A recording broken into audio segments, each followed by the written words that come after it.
혹시 여러분들 똥차 타보셨습니까? 네. 똥을 푸는 차는 아니고 낡은 정말 브레이크를 밟으면은 차가 영원히 서버릴 것 같은 그러한 차, 정말로 무서운 차, 정말 이게 갈 수 있을까라고 의심이 되는 그러한 차를 우리는 똥차라고 부르죠. 어, 그런데 그 똥차라도 가기만 하면 또 목적지만 분명하게 정해져 있으면 언제든지 그 목적지를 향해 갈 수 있습니다. 반대로 아무리 좋은 빠른 남들이 부러워하는 스포츠카를 타더라도 막상 갈 곳이 없으면 목적지가 없으면 차는 달리지만 같은 자리를 맴돌며 이 차를 타는 것이 무의미한 그러한 상황에 놓여지게 됩니다. 대부분의 사람들은 더 빠른 차, 더 좋은 차, 남들이 부러워할 만한 비싼 차를 타고 싶어 하죠. 그래서 출발선에서 자신의 그 속도를 과시하기 위해서 빠른 속도로 출발하는 것을 즐겨 하기도 합니다. 그러나 그러한 좋은 차를 타고 도로 위를 나갔는데 어디로 가야 될지 모르는 그러한 상황이 온다면, 이 좋은 차를 타고 갈 곳이 없다면 그것은 이 차를 너무나도 무가치하게 사용하는 것일 겁니다.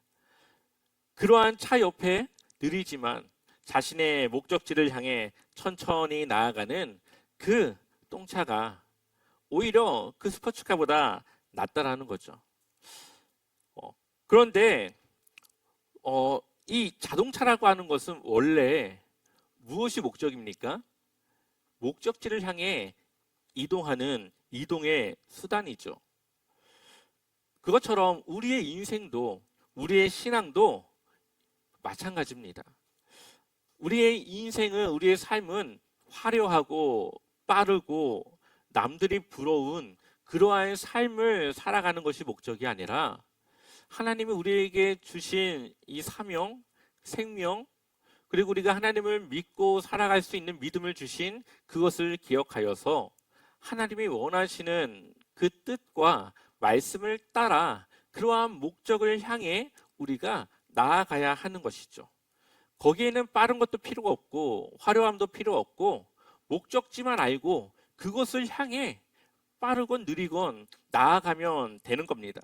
하나님은 우리의 속도를 보시는 것이 아니라 우리가 어디로 가고 있는가, 우리의 방향을 보시는 분이시죠. 그래서 하나님은 우리에게 늘 두 가지의 중요한 질문을 던지십니다. 너는 어디를 향해 가고 있느냐? 또한 너의 마음은 하나님을 향해 있는가? 이 두 가지 질문을 던지시죠. 그리고 이 두 가지 질문에 우리가 좋은 해답을 얻을 수 있는 왕이 바로 오늘 우리가 보는 여호사밧이라고 하는 왕입니다. 여호사밧은 처음에는 하나님을 아주 잘 믿는 아주 신실한 왕의 모습을 보여줍니다. 그런데 그가 다른 것을 의지하는 모습이 보이면서 그 나라가 어려움에 처하게 되죠. 그때 이 여호사밧은 자신의 잘못을 깨달았고 다시 하나님께로 돌아갑니다. 이것을 반복하다가 결국은 하나님을 끝까지 붙잡은 왕이 이 여호사밧이라고 하는 왕입니다. 그래서 여호사밧의 마지막 내용을 보게 되면은 그들이 절대 이길 수 없는 이 연합군 간의 싸움 속에서 이 남유다는 아무것도 하지 않고 그 전쟁을 이기는 그 승리를 주시는 그 하나님의 은혜를 보여주시죠. 우리는 이러한 전쟁을 통해서 볼 수 있는 것은 우리의 연약함은 결코 우리의 인생과 우리의 삶의 연약함으로 오지 않는다는 겁니다. 우리가 할 수 없는 그 일을 하나님이 해주시고 우리는 하나님의 편에 있으면 우리의 삶을 책임지는 분은 바로 하나님이시라는 것을 우리에게 보여주는 것이죠.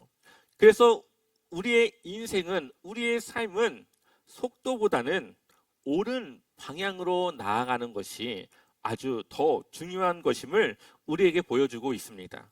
여호사밧이라고 하는 이 왕은 역대기 안에 여러 명의 왕이 있지만 그 중에 세 손가락 안에 꼽히는 왕입니다. 첫 번째와 두 번째는 요시야와 히스기야 왕이고요. 그 다음이 이 여호사밧이라는 왕이에요. 그것을 어떻게 알 수 있냐면은 여러 왕들에 대한 평가가 있지만 다윗의 길로 갔다라고 하는 평가는 이 세 명의 왕에서밖에 볼 수가 없습니다. 역대하 17장 3절 말씀 우리 한번 읽어보겠습니다. 여호와께서 여호사밧과 함께 하셨으니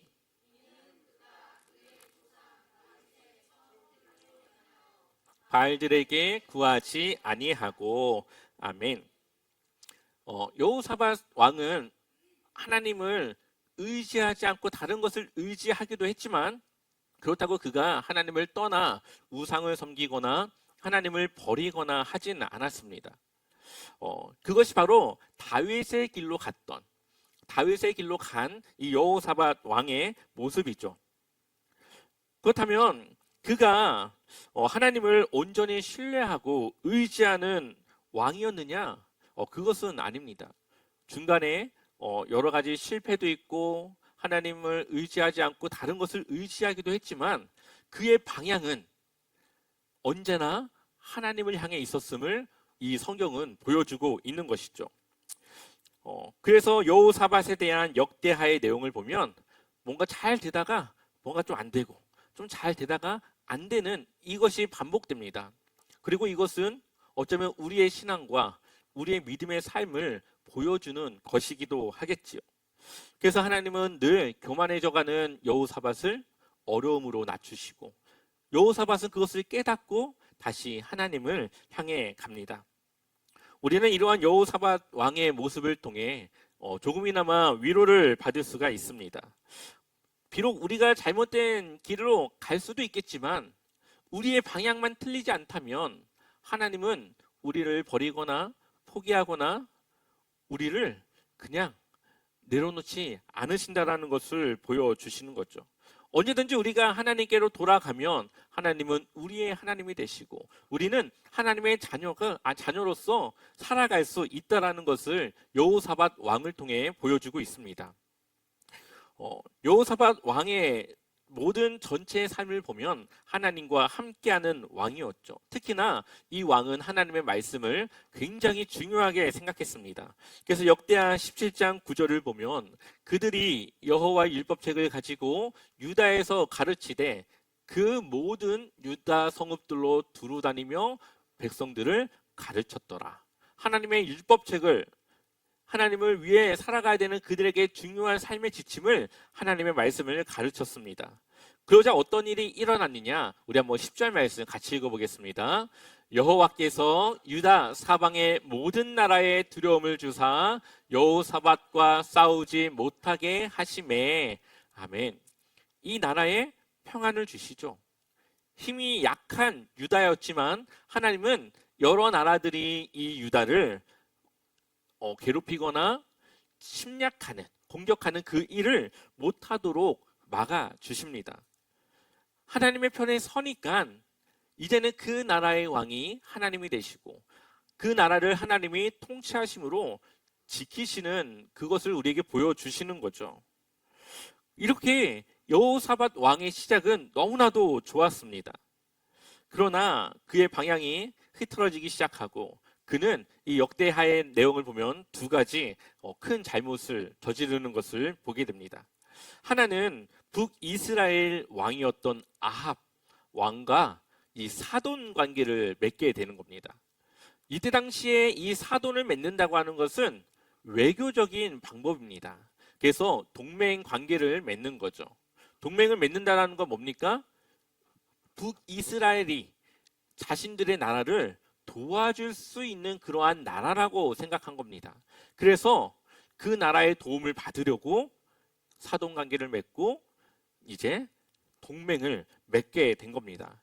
여기서 이 여호사밧 왕은 하나님을 의지하는 곳에서 멀어져서 다른 힘 있는 나라를, 다른 힘 있는 왕을 의지하게 되었다라는 거죠. 이때 이 결혼해서 온 여인이 아달랴라고 하는 여인이에요.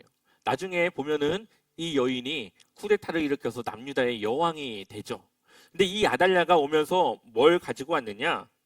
우상을 가지고 옵니다. 그래서 하나님은 이 어떤 선지자를 통해 여호사밧 왕을 꾸짖게 되죠. 우리 한번 역대하 19장 2절 말씀 같이 읽어보겠습니다.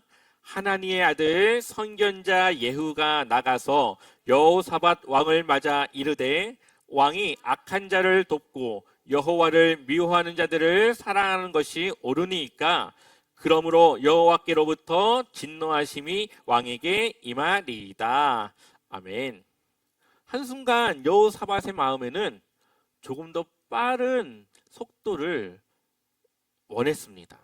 그래서 다른 나라와 같이 부강한, 다른 나라들과 같이 좋은 외교를 통해 더 강하고 더 부자가 되는 나라를 원했던 것이죠. 그러나 그것은 하나님을 의지하는 그 왕의 모습과는 다른 하나님이 원하는 방법은 아니었다는 거죠. 그리고 그 아달랴라고 하는 여인을 통해 이 우상이 들어오게 되는데 그 우상이 바로 바알입니다. 바알은 누굽니까? 결국 이 남유다가 하나님을 떠나 우상을 섬기게 하는 아주 결정적인 역할을 하는 우상이 바로 이 바알이라고 하는, 바알과 아세라, 이 두 우상이라는 거죠. 결국은 여호사밧 왕의 이러한 결정이, 이러한 일이 이후에는 걷잡을 수 없는 신앙이 타락되는 길로 가는 결정적인 계기를 그가 제공했음을 보여줍니다. 그럼에도 불구하고 여호사밧은 하나님을 떠나지 않고 하나님께로 다시 그가 돌아오는 것을 보죠. 그런데 두 번째 그가 했던 잘못도 똑같습니다. 북이스라엘의 아하시아 왕과 또 동맹을 맺습니다. 아하 왕은 이 둘이 같이 전쟁을 갔다가 왕의 복을 벗고 그냥 일반 병사 옷을 입고 있었는데 누가 무심코 쏜 화살이 이 갑옷과 갑옷 사이를 연결해주는 그 사이를 뚫고 나가 피를 너무 많이 흘려서 아하 왕은 전쟁에서 죽게 돼요. 그리고 나서 그 아들 아하시아가 왕이 되는데 그 아들과도 또 동맹 관계를 맺는 것이죠. 근데 성경에는 그 아하시아 왕을 뭐라고 기록하냐? 우리 한번 역대하 20장 35절 우리 한번 읽어볼까요? 같이 읽어보겠습니다. 유다 왕 여호사밧이 나중에 이스라엘 왕 아하시아와 교제하였는데 아하시아는 심히 악을 행하는 자였더라. 아멘. 그가 뭐 하는 자라고요? 악을 행하는 자. 그런데 그 악을 행하는 자와 지금 또 교제하고 동맹을 맺고 둘이 같이 사업을 합니다. 배를 만들어서 그 배를 가지고 금을 사고 팔고 하면서 이제 돈을 벌려고 하는 그러한 것이었죠. 아마 그의 의도에는 솔로몬 당시에 부국했던, 솔로몬이 많은 무역으로 그 나라를 부유하게 했던 그것을 떠올렸고 그것을 자신이 하고자 했을 겁니다. 그러나 하나님이 원하시는 것은 이러한 무역으로, 이러한 많은 재물로 그 나라가 강해지는 것이 아니라 하나님을 그들이 의지하여서 하나님이 주시는 은혜 안에서 그들이 살아가길 원했다는 거죠. 하나님을 의지하길 원했지만 이 여호사밧 왕은 또다시 하나님을 의지하는 것에서 세상의 것으로 또 그 속도를 그가 탐하는 그러한 일들을 보여주었다는 겁니다. 그리고 다시 하나님은 여호사밧이 그것을 잘못된 길이라는 것을 깨닫게 하십니다. 어떻게 깨닫게 하시느냐? 우리 한번 역대하 20장 36, 37절 두 절의 말씀 같이 읽어보겠습니다. 두 왕이 서로 연합하고 배를 만들어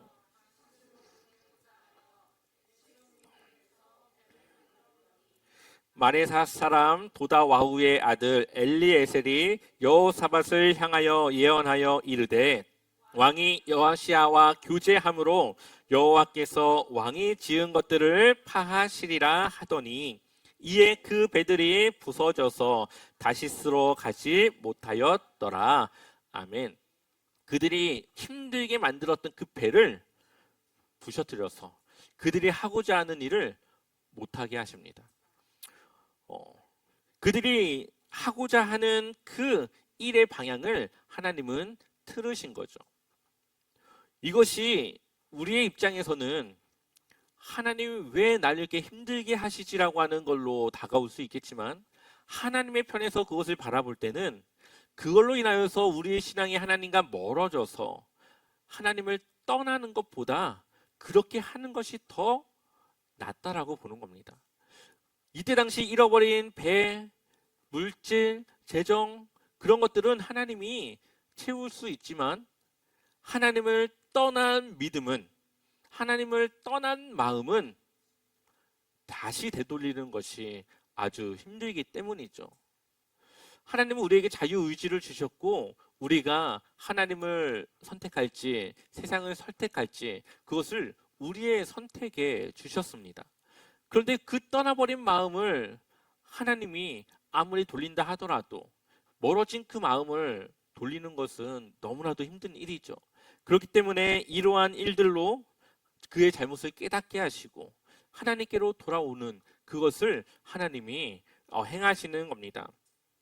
하나님은 우리를 잃지 않으시길 원한다는 거죠. 우리는 하나님의 마음을 알고 하나님이 하시는 그 일에 대한 신뢰를 가져야 됩니다. 비록 그것이 우리에게는 조금 힘들고 어려운 일로 다가올지라도 거기에는 우리가 하나님을 향한 그 방향을 틀지 않고 하나님만을 보고 나아가기 원하는 하나님의 마음이 있다는 것을 기억해야 되는 것이죠. 그리고 여호사밧은 끝내 하나님께로 방향을 돌립니다. 그래서 20장에 보면은 전쟁이 나오게 되는데, 그 전쟁의 위기 속에서 그가 하나님만을 바라보는 모습으로 그 전쟁을 임하는 것을 보게 됩니다. 역대하 20장 12절을 보게 되면은, 우리 하나님이여 그들을 징벌하지 아니하시나이까, 우리를 치러 오는 이 큰 무리를 우리가 대적할 능력이 없고 어떻게 할 줄도 알지 못하옵고 오직 주만 바라보나이다 하고. 아멘. 이 여호사밧 왕이 다른 나라와 동맹도 맺고 외교도 맺고 그들의 힘을 빌려 자신의 이 유다를 더 강하고 힘 있는 나라로 만들려고 했던 이 여호사밧 왕이 이렇게 큰 어려움 속에서는 그 나라들을 의지하지 않고 하나님만, 오직 주만 바라보며 하나님께 고백합니다. 그 고백에는 진실이 담겨 있죠. 자신들의 연약함을 고백하고 하나님이 필요한 이유와 하나님의 도움을 구하고 있습니다.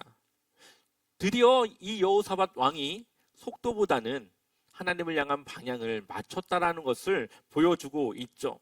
그리고 하나님은 그에게 약속하십니다. 우리 한번 20장 15절 같이 한번 읽어보겠습니다.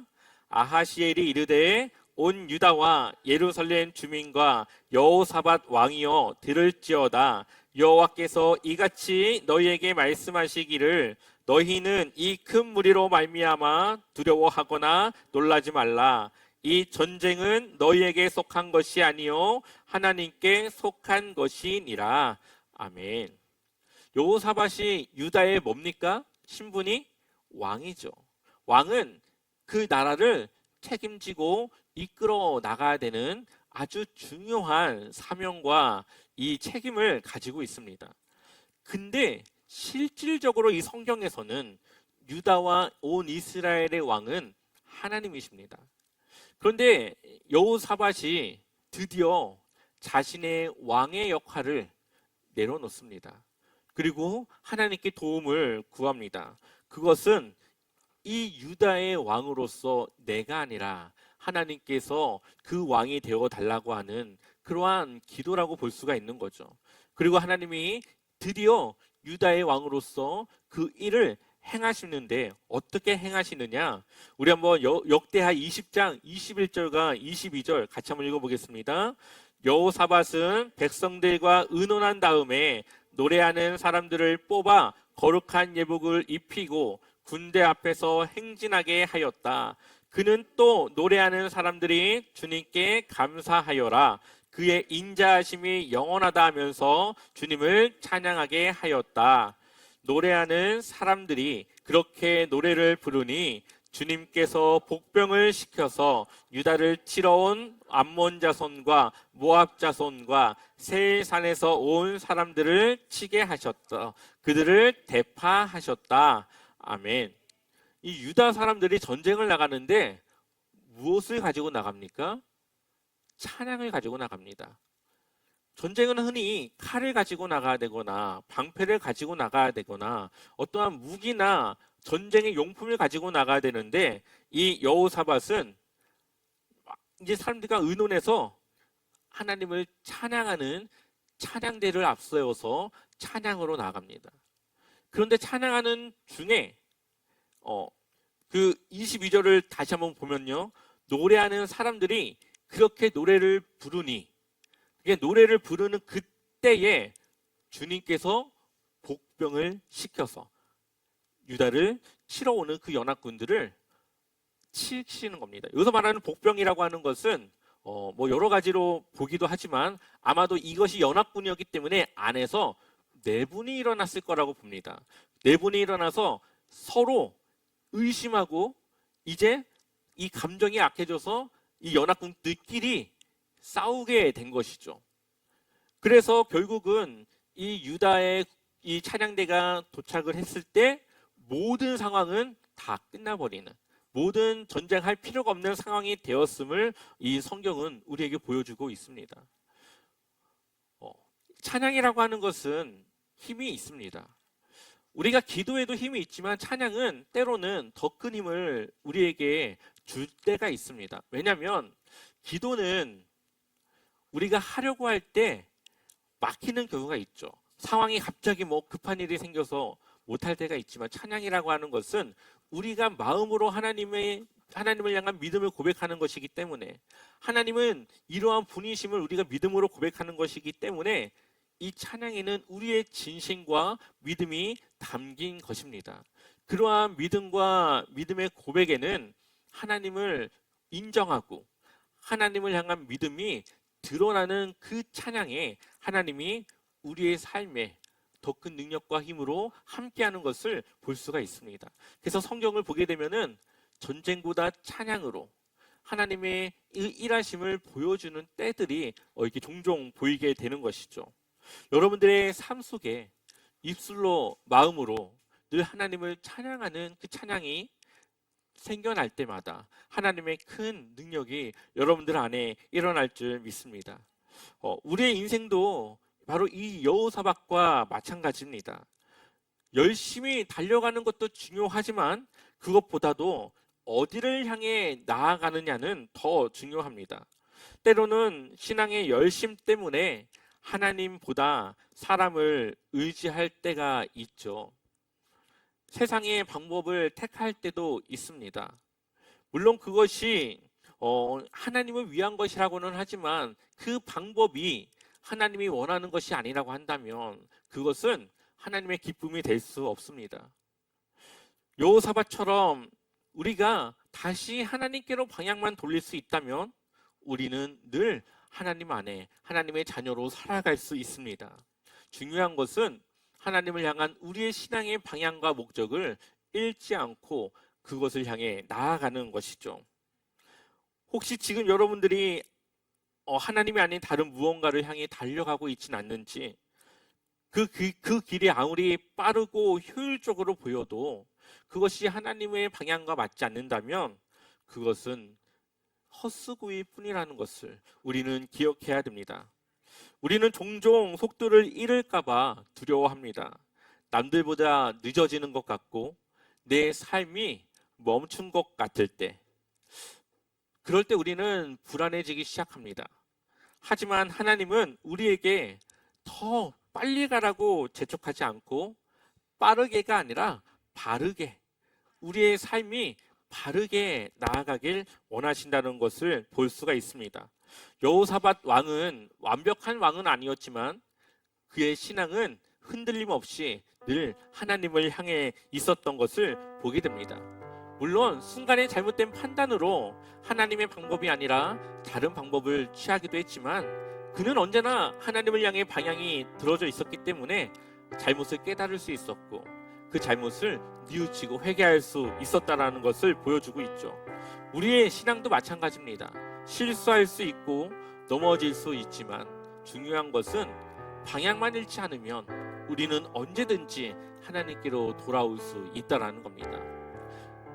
우리가 내비게이션을 보고 가다가도 길을 잃으면 다시 돌아서 그 길로 다시 올바른 길로 나아가듯이 우리의 방향만 하나님께로 향해 있다면 조금은 돌아갈 수는 있겠지만 그래도 우리는 늘 올바른 방향으로 가는 겁니다. 그러니 내가 한번 잘못했다고, 내가 한번 죄를 지었다고 그걸로 내 신앙을 평가하는 것이 아니라 내 인생의 모두를 봤을 때 나는 하나님을 향해 가고 있는가? 나는 하나님이 내 삶의 정말 이유와 목적이 되고 있는가? 이것을 봤을 때 그것이 맞다라고 한다면 여러분들은 하나님의 안에서 하나님의 자녀로 구원받은 백성으로 살아가고 있는 겁니다. 그러니 죄 때문에 우리의 믿음과 신앙이 흔들리지 않고 내 방향이 하나님을 향해 있다라는 것을 고백하며 믿음으로 늘 주님이 주시는 그 삶에 최선을 다하여서 우리가 나아가길 소망합니다. 한 주간 여러분들의 삶이 속도가 아니라 올바른 방향으로 나아가는 그러한 은혜로 살아가는 그러한 멋진 주님의 제자의 삶을 살아가길 소망합니다.